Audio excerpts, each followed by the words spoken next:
Hi Mea Culpa fans, Dan here. Today I want to show you something that I'm really excited to dig into. The new Bloodbowl set.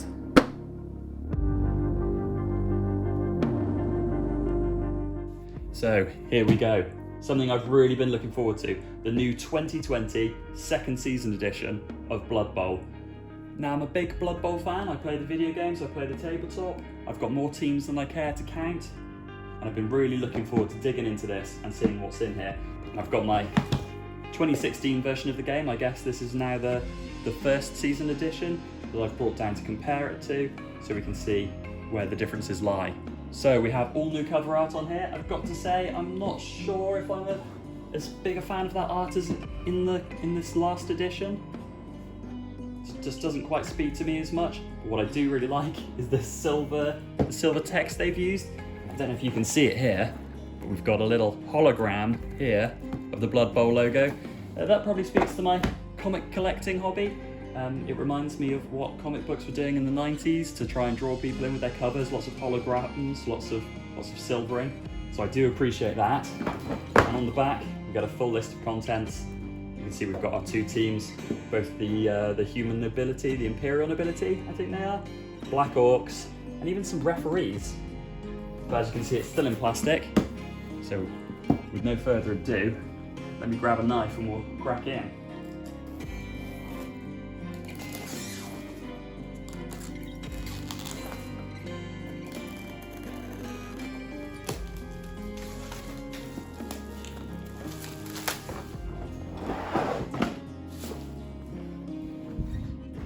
And there we go, released from the plastic. Let's see what we get inside. So straight away we get the sprues. I'm a little bit surprised we don't have a piece of paper covering these as the new GW style, but c'est la vie. Looks like we've got our black orcs in green plastic, which I'm not sure if I like the coloured plastics that GW bring. This is the troll, so it's a sculpt we've seen before, but I'll show you some close-up photos of that separately. And unlike most Blood Bowl teams we've received recently, actually no, I take that back. These are two duplicate sprues for our Black Orcs. That's pretty much what we'd expect nowadays with Blood Bowl team releases. Two identical sprues, adding up to a full team. And then, what are these? Seems like, oh, this must be our star player. This must be the star player we have, the Black Orcs. Then on this sprue we have in blue plastic our two referees, both what looks like an elf and a dwarf. They look nice, they're high quality sculpts, they're very nicely detailed as you'd expect from GW. Look forward to sticking those together. I'm not sure how much use I'm going to get out of these, but I'm a sucker for Blood Bowl. I quite often find myself making my own coaches and stuff, so it's nice to have them. Again, we've got, oh look, there's another Black Orc sprue there. We'll go through these separately in a minute, I think. Two identical sprues again for the Imperial Nobility team. Coins and tokens, a lot of detail. I particularly like little feathery details on the helmets of these guys. That's why they were a must purchase as much as anything else for me. I love painting a feather. And their star player, spread across two sprues. Actually, that's not their star player spread across two sprues, is it? That's an ogre. That one's an ogre. And this is our star player. And we get a single sprue that contains our measuring templates, things like that. These appear to be absolutely identical to the ones we got in 2016, which is no bad thing. Don't really need to improve on them in any way, but they're nice. And then we get the sprue protector. Ah, look at that. That's quite a nice little, almost poster of all the teams that are currently available. If I had somewhere to hang that, I definitely would. Got to say, I've got quite a lot of these in a box somewhere. waiting to be fully painted. And then that cover art that I'm not a massive fan of, particularly now that we don't have it silvered with the hologram missing. But that I do like. We've got our bases, big old bag of bases. These are the particular Blood Bowl ones that have the hole to put the ball in. I usually don't use those. I'd rather just place the ball next to my players who have it. But there you have them. 2 sets of dice, which are nice. They're much nicer than the dice in 2016. I'm looking forward to finding a home for those. I also seem to collect Blood Bowl dice.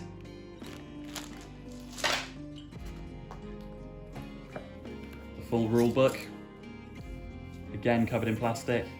It's much bigger and hardback, unlike the last. It looks like it might have a cheat sheet in there as well. I'll dig into this in a second. Here are some decals for both of the teams. Always welcomed. Don't always use them, but they're good to use. Well, they're good to throw in the hobby cabinet anyway, in case I do want to use them. And then our boards and dugouts. And our instructions. Now, these appear to be push-fit models in some places, which I'm not a big fan of. Are they all push-fit? No, they can't be. That's good. But they're pretty basic instructions, black and white, only a few pages, so it can't be anything too difficult, I hope.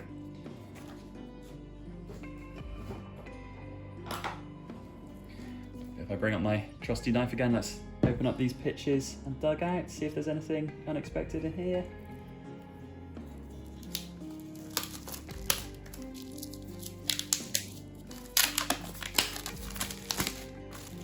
So let's start with these dugouts. You get 2, obviously, 2 identical ones. I quite like the design on them. I'm not sure if I like them quite as much as the old dugouts. Let's see if I've got those. So here's the one from the 2016 set, and you can see they're much smaller, which actually I'm a fan of. I think it's going to save space on the table, makes it easier to play. Obviously, you don't need such a big space, but the art, I'm not so sure. It's not quite the same. I can already see some reused assets from the earlier set. This little goblin here laid out in the new dugout. Here he is on the old pitch. So this is the 2016 pitch, sorry. Had you off the screen there. There's the 2016 goblin. Here's the 2020 goblin. He's not had much luck. In the intervening 4 years, he's moved from the pitch to the dugout. And here's our pitch. I unfold it. Pretty much know what to expect with these pitches now. We've had so many Blood Bowl pitches released over the last 4 years. The art on this is quite nice though. I like that big skull. It reminds me of some of the earlier editions, I have to say, that Blood Bowl skull. We have the human kind of grassy side.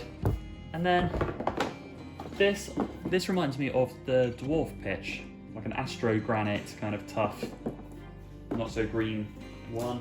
If I compare it to the 2016 version here, you can see it's exactly the same size. There's been no active changes to the way pitches work with the new rules. It seems to be exactly the same.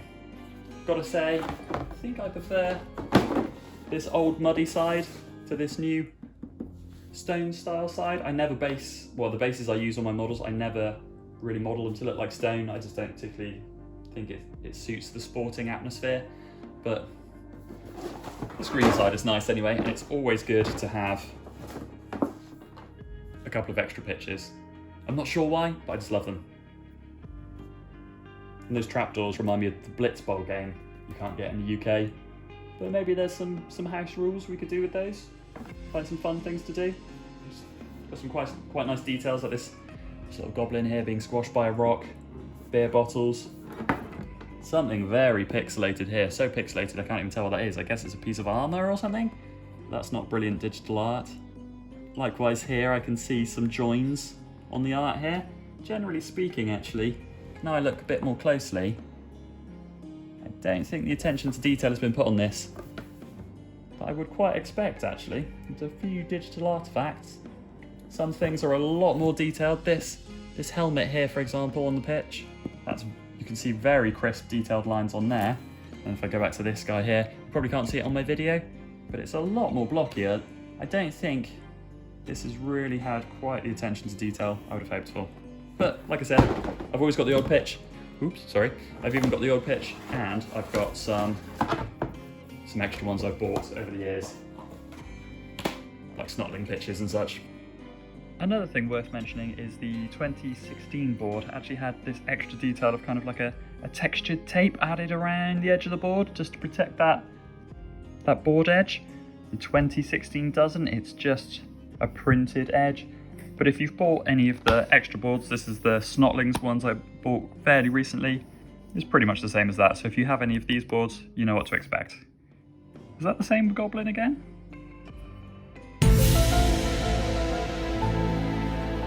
But one of the most important things in this box, what really makes it good value for money, is this rulebook. It retails for I think 25 on its own. So with the 2 teams you're getting in there, and the dice and the pitch, really makes this a good buy, I think.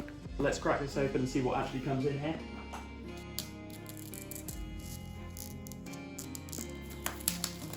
So we get, in that little pack, we get Bloodbowl main rulebook, and 2 copies of the cheat sheets, which is quite handy. If you're playing with somebody new, you can hand them one of these. It has most of the quick rules in there they'll need access to regularly. I even like to play with one of these next to me because I haven't got the best memory, I have to say. And the main rulebook. Again, it's nice to be hardback. I always like a hardback edition. It's got that same artwork. It seems everything is emblazoned with this same art that I'm not a big fan of. But straight off, something I'm always a big fan of, is we've got a little ribbon bookmark here. I love a ribbon bookmark. That's a real show of quality in my mind. So worth it for that alone. But what comes in here? Let's have a quick flick. Quality of that paper is not what I'm used to for Games Workshop. It's not necessarily bad, it's just normally we get this kind of shiny, this is a bit more textured paper. I quite like it though. Some Jim and Bob as always.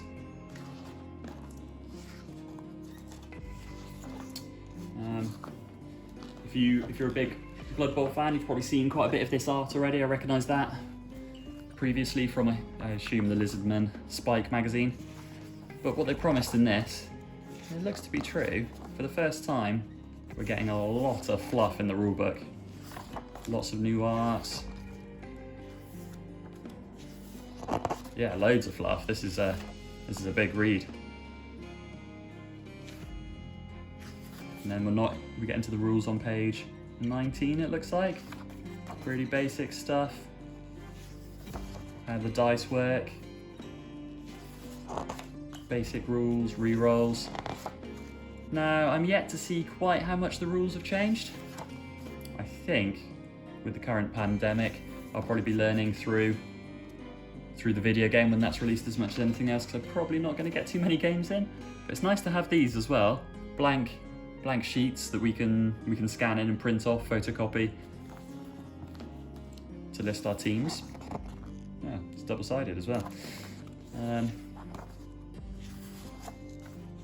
And it's nice actually, one great improvement in this is in the old 2016 set, we didn't get a full rulebook.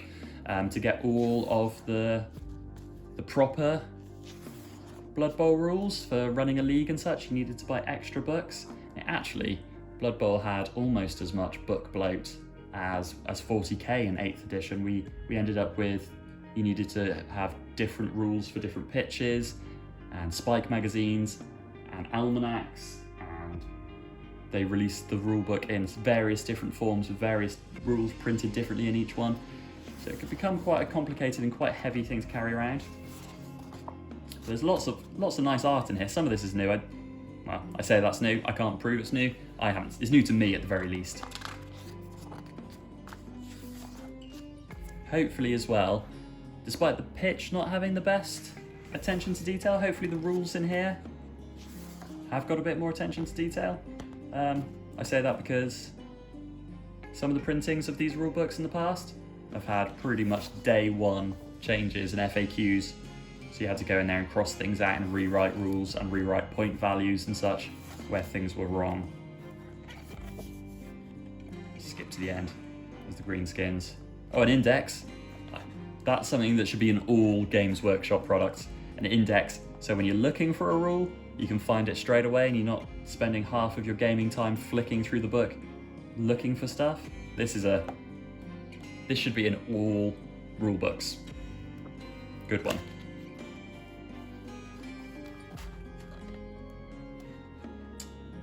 We've got proper star players all listed in the back.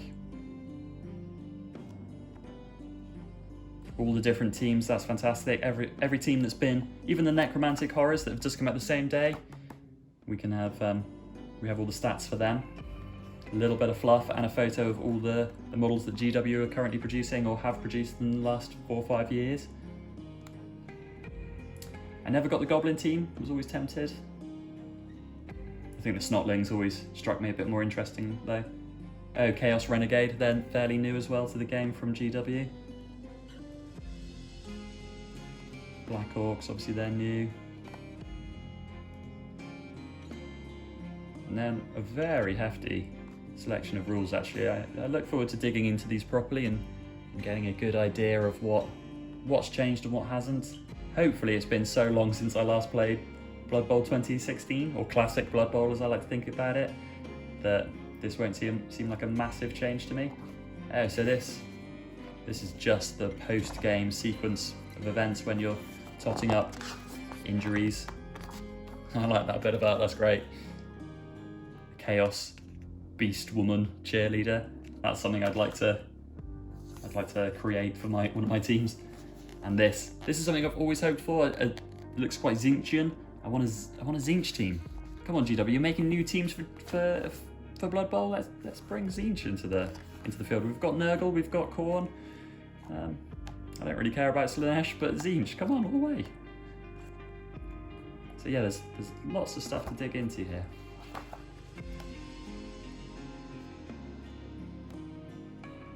A lot of good art. Well, actually, I was going to say that was at some Age of Sigmar style art, but I always think of those Spirit Haunts. Are they called Spirit Haunts? These guys always strike me as Age of Sigmar, but they're not. I think pretty sure they were. These sculpts were in the old world. I just always think of them alongside that Malignant Force. But it's nice to see this firmly rooted in that old world. I've got to say I still prefer to Age of Sigmar. Here's a closer look at the sprues as well. This is one of the Black Orc sprues. 2 of the same in the box. As I'm sure you can tell from the art on the box and on the GW site, there's fantastic detail on all of these. It's pretty much what you'd expect. There's not much customization you can easily do with these figures. They're pretty much monopose. If you want to work at it, a few of my figures I've customized, and the Blood Bowl community always works hard to make their players stand out and make them a bit different from everyone else's. We take ownerships of our teams very well. There's the coin you always get. I'll flip it over. There's the other side.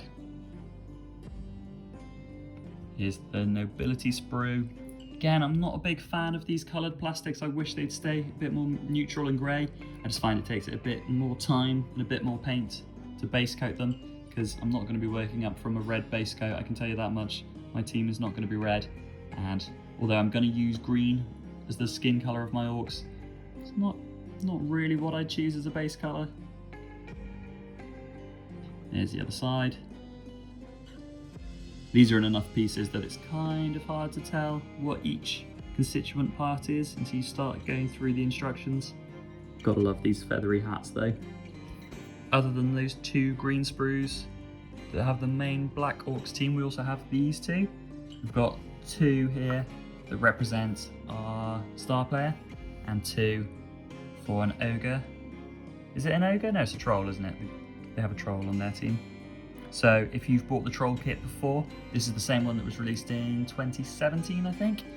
But this guy's all new. Presumably he'll be sold separately at some point as well. And here's our star player for the nobility team, Griff. He's a brand new sculpt as well, although there has been many different sculpts of this guy over the years. So if you've been playing Blood Bowl for a few years, you may even have 1 or 2 of this guy lying around in a box somewhere. And our referees again. Not sure what I'll do with them, but glad to have them nonetheless. Unlike other Blood Bowl dice sets, these don't actually have a team logo on the D6, but the Blood Bowl logo itself. That makes them a bit more universal, but probably also they're a little bit boring than you'd expect from most team dice.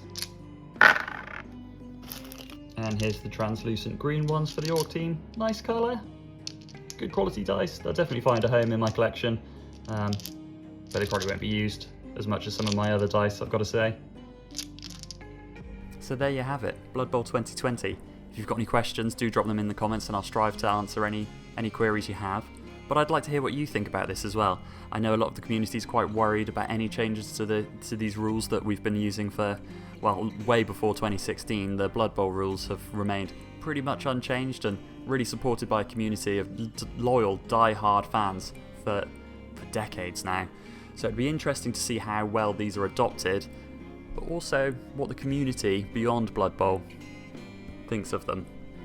Overall, I'm pretty happy. I think those sculpts are great, and I think the new dice, the new pitch is okay, the new dugouts, I prefer the size, not such a big fan of the art, and I know those are only small nitpicks, so I have to say generally, I'm very happy with this, and I'm pleased to see Blood Bowl continuing to get the support that I think it should have been doing since, well, long before 2016 really. So hopefully you've already got some teams ready, because I'm hoping to see you guys on the pitch soon. Thanks for joining me. I've been down at me at Culpa Hobbies again, and hopefully see you next time.